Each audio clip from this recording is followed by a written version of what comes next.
शेतीला रस्ता अडल्यामुळे मी 2021 साली तहसील साहेब यांच्याकडे अर्ज केलेला होता. त्या अर्ज तहसीलदार साहेबांनी माझ्या शेतीला रस्ता मंजूर केला होता. त्याच्यानंतर ATM पात्री सैयद लावटे साहेब यांनीसुद्धा तो अर्ज कायम ठेवला.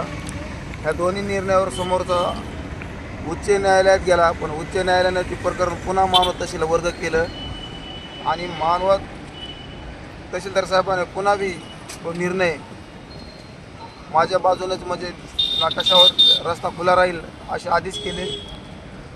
आणि त्यानंतर हे उपविभागीय पात्री मॅडमने त्याच्यावर स्थगिती दिलेली आहे आणि तो रस्ता नकाशावर आहे.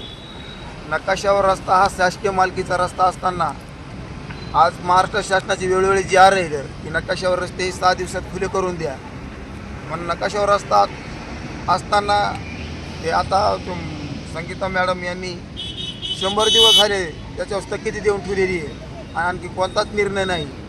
त्याच्यामुळे जिल्हा अधिकारी साहेब यांच्याकडे वारंवार पत्रव्यवहार केलेला आहे, पण शासन कोणतेच स्तरावरून प्रशासन दखल घेत नसल्यामुळे मी आज 1 एप्रिलपासून इथं उपोषणाला बसलेलो आहे. जोपर्यंत माझी दखल घेत नाहीत तोपर्यंत मी उपोषण सोडणार नाही. आज 5वा दिवस आहे. 5 दिवस